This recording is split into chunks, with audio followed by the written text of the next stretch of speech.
If you have not tried upgrading to the new automations yet here in Kajabi, you're going to get a sneak peek inside because I am going to do it here on my account. And once you've done it, you can't really do it again. So you get a chance to take a look at what it looks like before you do it for yourself. So here we go. We're going to hit the Explore and Update button at the top in the little menu bar here.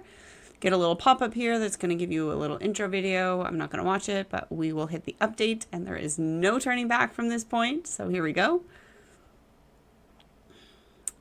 Automations is updating and we're going to see what we're going to get right away once this finishes doing its thing. It's definitely taking a little while to do its update, and this account in particular does not have very many automations. So I can imagine that if you have a lot of automations, this might take a very long time. But all right, there we have it. It has updated. We got a couple of little announcements that popped up there. And now this is the current look of automations as of January 13th, 2026. So there could be changes depending on when you watch this video, but this is what it is currently looking like. So couple things that I can see here right off the bat. Easy way to add automations at the top here. We can search automations, which is super helpful. We can actually sort and be able to filter by a specific trigger, which is really nice. We can also sort by an action. So what happens after a trigger. So we can actually dig in pretty deep into all of our automations to be able to find the things we're looking for. Now I take a look at how did it handle my current automations. Like I said, I don't have a ton in here, but what it's going to say is when forms submitted, grant the offer. Form submitted. Oh, good. You can hover over it and you can see what form it is, which is really helpful. And what's going to happen when it's submitted, it's going to grant the offer and it's giving you the name of the offer, which is really nice. Now, what I do notice is that it's giving the name that is the external name. So the name that people would see on the checkout page. It's not giving me the internal name on this one, which that can be a bit of an issue if you have multiple offers but have different internal names to keep them separate or identify the differences between them. That can be a bit of an issue there, that it's not pulling the internal name. So that could be a bit of a problem. They are all published, so I assume that means they're all still running, which is really good.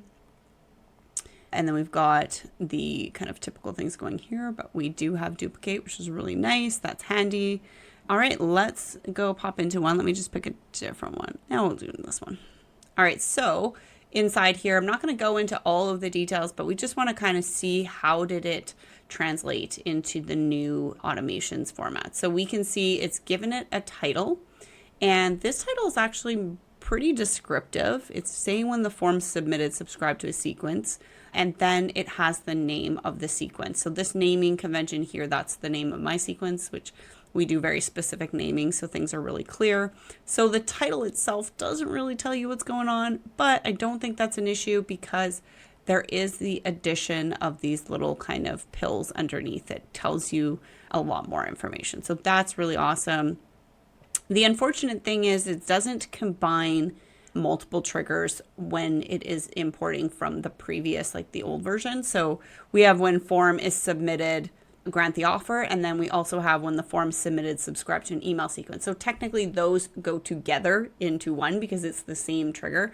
So I would probably have to go through and combine these manually, which is a bit of a pain, but I mean, you can just leave them and they'll run just the same. But if you're someone who likes to clean things up and have things be as efficient as possible and be able to see everything all together, then it looks like there's a bit of manual work here where we're going to have to combine some of these old automations to make them be one trigger with the multiple actions that happen with that one trigger. So a little bit of a cleanup job, but overall it looks like it's pretty easy to find what we need to find in here, which is really helpful. Yeah, so that's it for this video, and hopefully you find this one helpful to see what's going to happen when you hit that button for your update to automation. So good luck.